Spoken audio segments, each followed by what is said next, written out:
हूँ इमरान वसीम और मेरे साथ मौजूद हैं एयर मार्शल रिटायर्ड शाहिद लतीफ़ साहब। सर जी, आपका बहुत बहुत शुक्रिया मेरी तरफ़ से भी, मेरे मोस्ट वेलकम। नाज़रीन की तरफ से भी। आज शाहिद लतीफ़ साहब से जहां हम पाक इंडिया टेंशन के ऊपर बात करेंगे, कश्मीर के इशू के ऊपर बात करेंगे और पाकिस्तान की दाखिली खारजी जो सूरत हाल है उस पर भी गुफ्तगू करेंगे। लेकिन सबसे पहले हम आगाज़ करेंगे कि शाहिद लतीफ़ साहब ने पाक फ़िज़ाइया के अंदर एक लंबा अरसा जो है वो खिदमात सर अंजाम दी। पाक फ़िज़ाइया में सर आपका आना आपकी ख्वाहिश थी या इत्तफ़ाक था? नहीं, ख्वाहिश इस तरह थी कि मेरे वालिद साहब जो हैं वो बचपन में शायद मुझे देखते थे कि मैं कोई जहाज़ जो है उनमें काफ़ी दिलचस्पी लेता हूँ। और वो जो जहाज़ ऊपर उड़ा करते थे, को हमारे घर से भी अगर ऊपर उड़ के जाता था तो मैं उसकी तरफ देखता था। वो फिर उन्हें शायद ये एहसास हुआ कि मेरा जो बेटा है वो जहाज़ों के साथ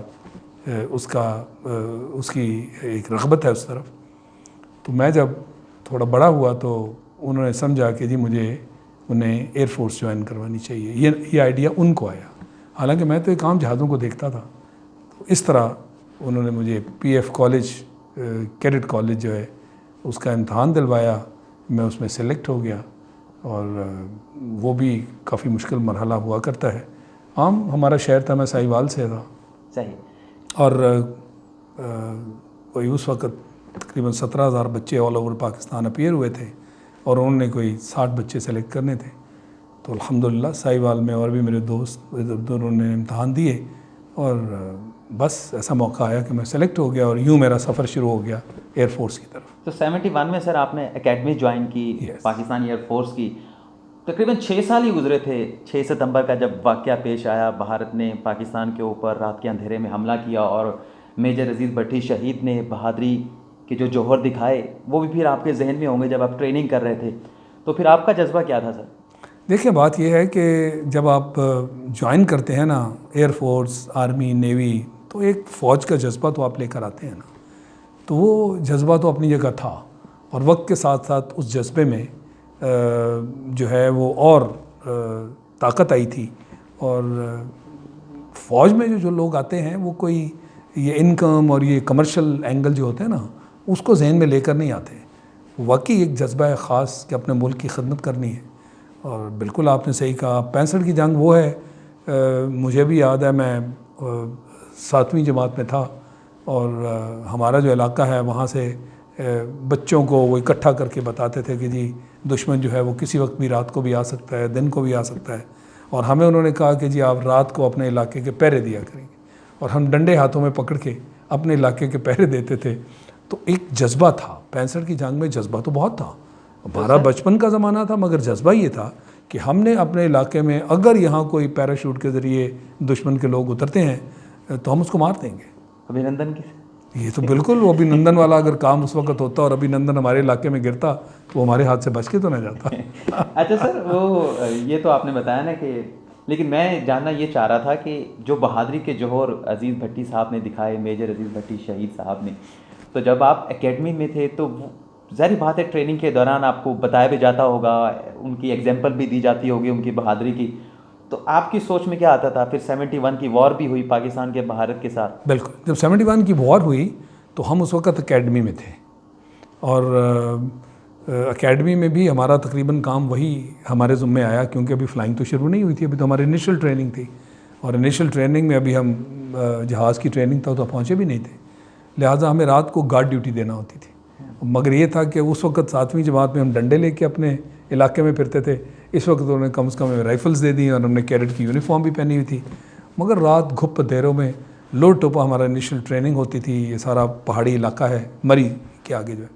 और मुझे अभी भी याद है कि अच्छा खासा, यानी एक एक गार्ड को एक दूसरे से काफ़ी फासले पे खड़ा किया जाता था और रात के घुप अंधेरे में आप अकेले खड़े हों, हाथ में आपके राइफ़ल हो और आपको ये पता हो कि दुश्मन, क्योंकि वो अकेडमी है, डिफेंस का इलाका है, कोई अगर इस तरफ आया तो हमें सिखाया गया था कि आपने कैसे उसको चैलेंज करना है और कैसे उस पर फायर करना है।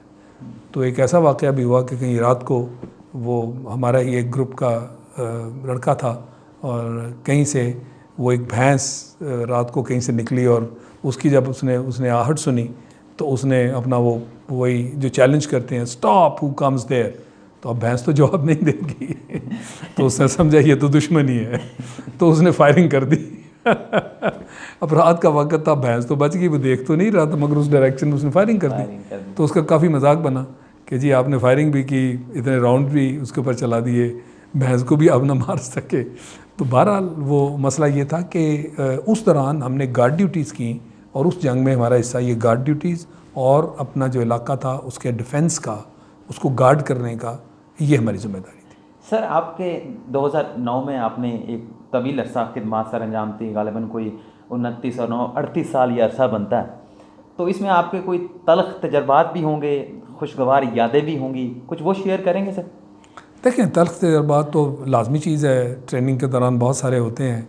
आपको आम तौर पे ट्रेनिंग का जो वक्त है क्योंकि काफ़ी मुश्किल हुआ करता है, तो वो आपकी यादों में वो बिल्कुल सारी तल्ख तजर्बात होते हैं। जैसे रातों को उठा दो और एक्सरसाइजेज़ पे लगा दो, और इसी तरह वो एक अकेडमीज़ में वो पनिशमेंट्स वगैरह भी हुआ करती हैं, और वो असल मकसद उनका यही होता है कि आपको ज़रा rough and tough banana. Punish किया गया सर? बिल्कुल पनिश किया गया, सबको पनिश किया जाता है। नहीं, ये शरारत नहीं हुआ करती, ये तो हमारे जो सीनियर्स होते हैं उनको आप यूँ समझिए कोई बहाना चाहिए पनिश करने का। वो पूरे का पूरा जो एक कोर्स जिसको आप कहते हैं, उनको इकट्ठे किसी एक आदमी से भी अगर कोई गलती हुई तो उस पूरे कोर्स को कहते हैं अब पनिशमेंट होगी जी। उसका मकसद जैसे मैंने कहा कि आपको यूँ समझें कि रफ़ एंड टफ बनाने के लिए वो पनिशमेंट आपको दी जाती है। तो वो तल्ख तजर्बात हैं इस तरह के कुछ। पूरे दौर का सर कोई तल्ख तजर्बा 71 से 2009 तक? नहीं, तल्ख तजर्बा देखें, तल्ख तजर्बे तो बहुत हैं। जैसे अभी मैं कह रहा था कि तल्ख तजर्बे इसी काम के होते हैं। फिर जब आप सर्विस में आते हैं उसमें भी जो आपकी तवक्कुआत होती हैं उसके मुताबिक अगर काम नहीं हो रहे होते तो फिर भी आपका तल्ख तजर्बा होता है। मसलन आप फॉर एग्ज़ाम्पल आप चाहते हैं कि जी मेरी अब इस जगह से उस जगह पोस्टिंग हो और मैं ये काम करना चाहता हूँ, नहीं होता, और फिर आप उसी में लटके रह जाते हैं और आपके लेफ़्ट राइट से लोग जो हैं वहाँ पहुँच रहे होते हैं और आप समझते हैं कि जी ये तो मुझे जाना चाहिए था, नहीं हो पाया। और मैं आपसे ये भी शेयर करूँ कि एकेडमी से मैं जब पास आउट हुआ तो अल्हम्दुलिल्लाह मैंने सोर्ड ऑफ ऑनर ली थी। अब सोर्ड ऑफ ऑनर जब आप लेते हैं तो आपकी तवक्कुआत इसी तरह होती हैं कि जो भी हाईएस्ट चीज़ें हैं वो आप से शुरू हों और फिर दूसरों तक पहुँचें। तो अगर ऐसा नहीं होता था तो दिल आपका ख़राब तो होता है। तो ये इस तरह के तल्ख तजर्बात आप इनको समझ लीजिएगा। और अच्छे खुशगवार भी याद करते हों? हाँ, नहीं, खुशगवार तो लाजमी चीज़ है। बड़े मौके हैं, जैसे अब यहाँ से साथ सोर्ड ऑफ ऑनर से आप शुरू हो जाएं, फिर ऐसे खुशगवार मौके थे कि F-16 की सिलेक्शन का वक्त आया तो पहले जो 6 पायलट्स थे उनमें एक मैं था, मैं भी सेलेक्ट हो गया। लाजमी चीज़ है, ज़िंदगी की बहुत बड़ी खुशी का ये मौका था कि पूरी एयरफोर्स में से 6 लोग सेलेक्ट हुए और उनमें से मैं एक था। मैं उस वक्त यंग फ्लाइट लेफ्टिनेंट था, बड़ा जूनियर सा रैंक होता है। इसी तरह उसके बाद एक ऐसा मौका आया कि ये यानी हमारे जो अच्छी और दूसरी यादें हैं उनका ताल्लुक़ प्रोफेशनलिज्म से है। और CF-17 के बारे में मुझे चीफ़ ऑफ दी मुझे जो इसका है चीफ़ प्रोजेक्ट डायरेक्टर बनाया गया, वो एक बहुत खुशगवार तजर्बा था। प्रोग्राम का प्रोजेक्ट डायरेक्टर बनने का तजर्बा कैसे रहा, और क्या आपके ज़हन में सोच रहा था कि आपने इसे किस बुलंदी तक लेके जाना है? देखिए, उस वक्त हमारी बड़ी अशद ज़रूरत थी और वो इस तरह थी कि 90 की दिहाई, आपको याद होगी कि जब हमने अमेरिका का साथ दिया और यूं उसकी मदद की रूस को अफ़गानिस्तान से बाहर निकालने में, और बाहर क्या निकाला बल्कि रूस तो टूट गया, उसके बाद तो वो सुपर पावर भी ना रहा। और ये जब सब कुछ हमने कर लिया तो उसके बाद अमेरिका की तो माजी की जो दास्तान है और वो जो उसकी रेपुटेशन है वो यही है कि जब आपसे काम ले लिया जाता है उसके बाद आपको एक तरफ फेंक दिया जाता है। और वो कौम जो है वो यही कहती है कि जी दोस्त और दुश्मन मुस्तकिल नहीं होते, ये आपके जो आपके कौमी मफाद हैं वो मुस्तकिल होते हैं। तो इसलिए उन्हें कोई परवाह नहीं कि आज आप दोस्त हैं, कल उसका मफाद आपके साथ नहीं, तो आपको टिश्यू पेपर बना के टोकरी में फेंकें और अगले की तलाश शुरू करें।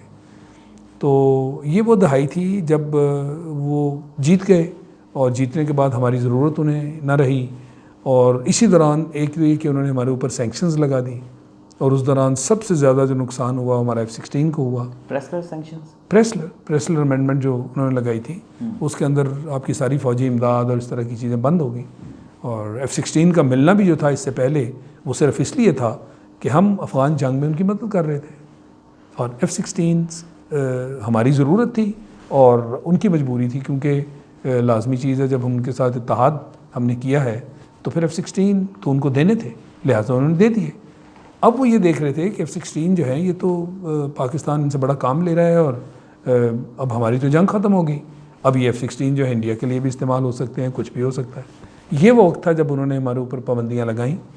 और इसी के साथ आपको ये भी याद होगा कि हमने 28 मज़ीद F-16 लेने के लिए उनको पैसे दिए थे, $658 मिलियन। हमारा जैसा गरीब मुल्क ये हम उनको दे चुके थे एडवांस में, और हमारे जहाज़ तैयार भी हो चुके थे जब उन्होंने अमेंडमेंट्स लगाई। प्रेस्टल अमेंडमेंट की बात कर रहा हूँ। तो उसका मकसद यही था कि इनको अगले जहाज़ हम ना दें। तो अमेंडमेंट के तहत उन्होंने हमारे जहाज़ भी रोक लिए और पैसा भी उनके पास गया हुआ था। सिर्फ यही नहीं कि जहाज़ रोक के उन्होंने कहा कि ये जहाज़ आपके तैयार शुदा जहाँ हम इनको पार्क करते रहे उसका भी किराया आप दें, उसका भी उसके फ़ंड्स हमें दें। हमने कहा जी आप हमें जहाज़ ही नहीं दे रहे, आप जो जहाज़ पार्क करते रहे उनके फ़ंड्स आप हमसे मांग रहे हैं, और बल्कि हमने कहा अब आप हमें जहाज़ नहीं दे रहे, हमारे पैसे वापस करें। उन्होंने कहा पैसे वापस नहीं होंगे, अब आपको इसके बदले में या तो आप गंदम ले लें या आप सोयाबीन्स ले लें, और ये आपको दिए गए।